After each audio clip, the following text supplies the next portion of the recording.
Hey guys, it's Mathil here once again, and the next build I'm playing is something I haven't really touched personally, but was quite strong when it first came out, and that is Stormbrand.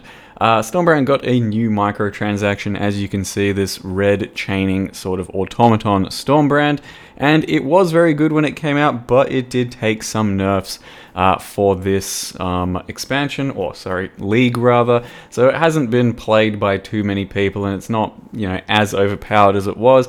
But we have been given a bunch of other tools, as usual, to up our damage, utility, all kinds of shit, and basically, Stormbrand's still amazing.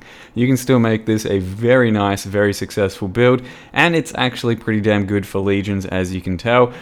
Between the chaining, the bouncing, the shattering, the shocking, and the autopiloting of it, it's actually pretty damn good for legions and clearing in general at the moment. And this here is an Occultist Stormbrand with 2 Void batteries based around power charges using the Militant Faith, the Dominus version, which gives inner conviction, and that means that you cannot generate frenzy charges, but your power charges do 3% more damage per additional power charge. So we've got 9 power charges, that's 27% more damage, cannot generate frenzies, but typically these types of builds don't really use frenzies anyway, and I've decided to grab them on a ring and amulet either way.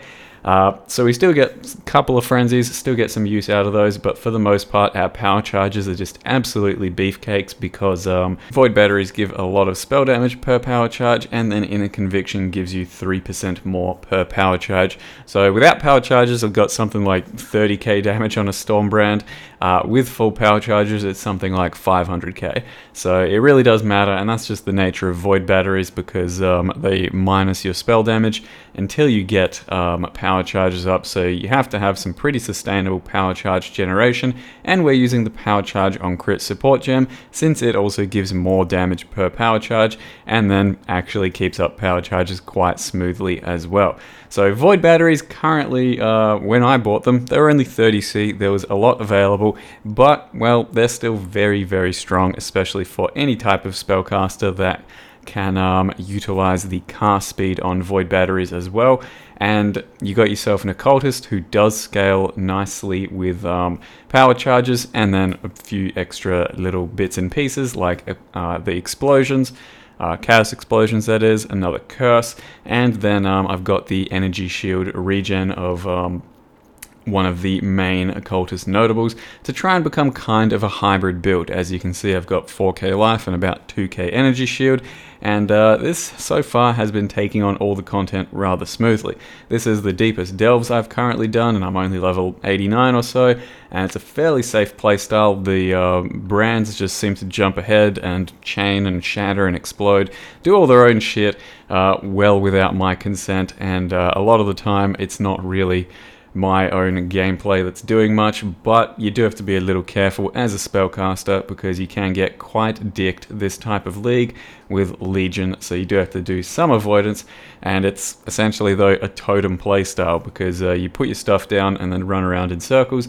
However, Brand Recall does make it so you have to do a little bit of work every now and again. I do have Orbis Storms, which is keeping up my Onslaught and one of the curses, so we do have to chuck that down quite frequently. But you can see the effective playstyle of Brands is still very much in play here, and it's still a very strong skill type and build you can go with regardless of nerfs, since I'm using pretty underutilized stuff like Void batteries, like Occultist, and well, we're still going plenty of places. This is my first actual real boss fight attempt besides the Uber Elder we did. It was a red tier elder, and you can see that basically chuck a couple of brands on and stand there AFK. So I'm going to try and incorporate a little bit more into the build so I can do things during those moments, but for now just 2 brands seem to do plenty of damage. Now this is one of those types of skills that are just so goddamn strong for bossing that you can't help but try an Uber Elder as soon as you finish leveling. And that's exactly what I did. At level 66 I did the entire story mode, got through Katava, and wanted to test myself against Uber Elder. So I had something like 2k life using a bunch of leveling gear. Turns out I was using a level 11 Stormbrand as well, because at some point I accidentally right clicked it and wasn't leveling it. Whoops. So this is vastly reduced damage and at level 66. And I'm not going to show you the entire fight because it took 10 minutes, as you can see. We're not phasing him particularly quickly through these phases, but it was going real well up until about 50% life, and then I messed up a little bit, and as you know, once you start messing up in Uber Elder, things get harder and harder, and overall it was down to the last portal, and got a little bit clenchy. But I think with the brand playstyle, even with this garbage defense and damage, I think it's actually doable deathless. It's just that strong of a bossing ability where you just put out your brands and then run around in circles trying to do your best to avoid everything. So got the Uber Elder at level 66 with a level 11 gem and some pretty bad links as well. I'm pretty sure I was still using something like Onslaught, maybe a level 2 in power or some shit, and of course the level 11 gem. So it really is something that should get you through the endgame boss fights quite smoothly as a boss killer if you're kind of new to this stuff as well. But the biggest problem is going to be the legions, since they really are not too friendly towards the caster types at the moment. Now I'm going to go over the character's gear so far and how I've built it up to now. So here's the character thus far, Mathel's branded ass.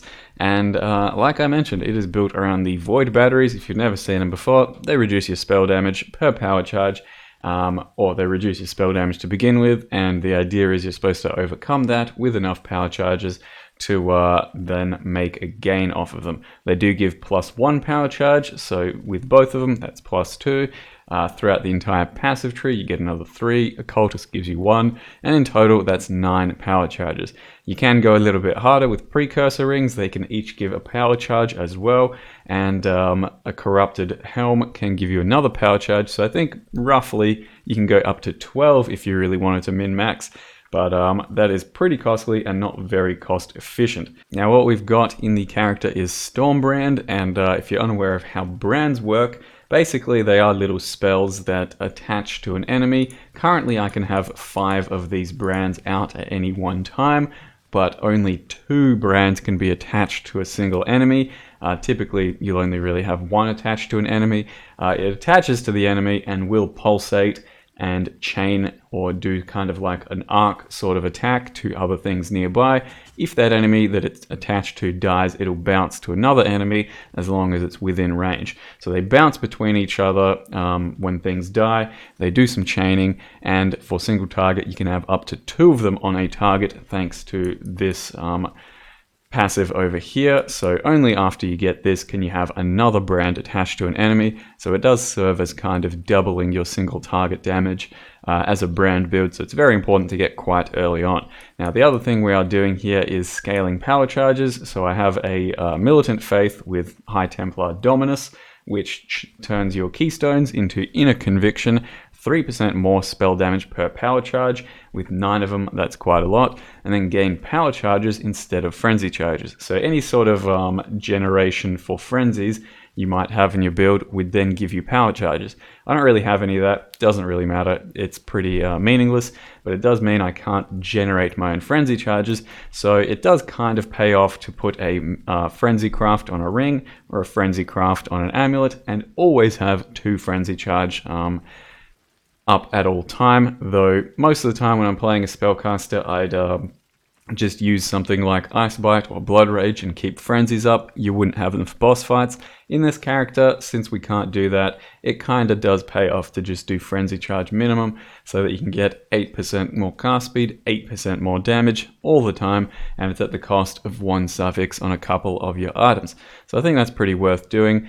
But otherwise, I feel like it's kind of a pretty just normal build. Got some lightning damage scaling, doing some life, some energy shield scaling, and then you're just a spellcaster built around power charges. So to show you my ascendancy, what Occultist actually gives us, another power charge, pretty big deal, bit of area and spell damage, which does help for brand as well. Then have Profane Bloom, so you do some explosions, They're not as reliable as Shattering and Herald of Ice, but they're still pretty good. And then of course go through hexproof enemies with your curses. We get a second curse here, so now I am running Assassin's Mark and Elemental Weakness, and then a bit of extra damage, and then of course the reduced damage from Malediction. The last 2 points aren't that good, so we ended up going for Vile Bastion, which is 10% ES regen while we're out mapping and killing lots of things, and then as well as that, cannot be stunned while you have Energy Shield, so it's a nice little defensive node. The tree does kind of go a bit all over the place. It tries to get all of the power charges, tries to be a little bit hybrid, so a bit of, ES and life, that sort of thing, so that I can maintain this amount of Energy Shield and be kind of hybrid. And as well as that, it really wants all of the branding nodes. So these brand nodes are quite valuable with brand attachment range, so that they can attach to things from further away, and that's a lot of quality of life in your build. So you want to try and get as many of the good brand nodes as possible. Casting additional brand is pretty important as well. And then I've also got Dark Arts, which lets me Flame Dash a little bit more often. And in this build, Flame Dash is pretty damn fast given how much cast speed I have, and the fact that Flame Dash is sitting in with an Empower and an Enhance setup, since brand recall is rather important to try and get good quality, good levels on, because the playstyle ends up being put out your brands, and then as you run through, you press brand recall. That recalls all of your brands to you and gives them better attachment range. So you want as much levels to your brand recall as possible, because you can get it down to a really quick cooldown where you essentially never have to cast your brands throughout a map. So the idea there is to have a nice 4-link brand recall with quality and good levels attached to Empower, Enhance, and then you can put your Flame Dash in there as well, so the cooldown recovery speed is rather nice, and it gives a good casting playstyle. The actual main links for Stormbrand currently are Stormbrand, Power Charge on Crit, Crit Strikes, Energy Leech, Chain, and Controlled Destruction. We do take out Chain for single target. For just general clearing, it's really nice to chain additional couple of times, but Hypothermia is what we put in during single target. Otherwise, we run chain just about full time. Crit Strikes is currently pretty shit for me because I have a lot of crits, so I will replace it with something like Added Lightning, but you use it for as long as you need to beef up your critical strike chance. Besides that, I still have a few things to figure out, but I'm currently running Zealotry, Herald of Ice, and Precision. Precision's just there for a little bit of crit. We are running Call of the Brotherhood to cut almost half of our lightning into cold, specifically so that I can shatter and explode things, and it does help a lot defensively, so I do recommend getting at least some cold damage or a Call of the Brotherhood into your build. Other than that, I've got Elemental Weakness, Onslaught, Orb of Storms, and Curse on Hit in a 4-link over here, attached to a pair of gloves that have faster casting, and then managed to Insanity roll them just for a little bit more cast speed. This stuff isn't really important, it's just some quality of life for the Orb of Storm so you can place it a little bit quicker, but honestly, since doing it, I haven't really noticed placing it that much faster. It's mostly we wanted the cast speed on the gloves from the actual faster casting roll, and happened to roll some other nice shit too. Then have a Stone Golem, Clarity, and Herald of Ice, a Immortal Call, increased duration, and cast when damage taken support there as well. We have triple balanced the Wise Oak so that we get triple benefits for penetration, triple benefits for damage reduction, and Tsiri Flask gives me some life leech. That's kind of my life sustain, while all of my regen and leech for Energy Shield goes towards Energy Shield, and that's a lot of sustain there because we have taken Zealot's Oath, so I got something like 8 to 10% regen throughout my Zealotry, Stone Golem, passive tree regen, and then we get some leech from the Energy Leech, and then we also get some regen from this. So when you're in the thick of battle, Energy Shield is actually regenerating quite fast, and it is fairly good sustain there as well. I did pick up a Watcher's Eye. Primarily, I didn't want one for damage because I didn't think it would really help that much. Damage is plenty at this stage, so I went with one that had Flask Charge when you deal a critical strike affected by Precision, just for a bit of Flask sustain, but I managed to find one that's also got a bit of Energy Leech while Zealotry's up, some Clarity bullshit. Those things really aren't important, I don't think, at all, but it's a little bit of a bonus. So mostly I was just going for crit with Precision. You can go for a Zealotry damage, you can go for Clarity Sustain. You can go for Wrath and some more damage if you really want, but currently this is the one I'm going with, just for a bit of utility, since I don't think we really need damage in this build anymore at this point. That's probably about it for the build guide for now. Still got to do some endgame, figure out a few more gem sockets, maybe change up a piece of gear or two, but I think that covers everything we need to for now. Stormbrand is something you can level with all the way through from level 12 up until the end game and never feel bad about the build. It does scale very highly throughout the game with enough gear all the way into end game for single target. I guess I did forget to mention though, this chest I tried to roll with etheric fossils. Primarily we were just looking for level 1 Arcane Surge as kind of a mini 7th link. If you can get Spell Crit as well, that's awesome. Otherwise, managed to hit a couple of hybrid mods. I was going to just isolate Arcane Surge and Crit, and then maybe multi-mod, but this works too, and it's basically just a very nice utility spellcaster chest. For now though guys, that's it. Thank you very much for watching, and I'll see you next time.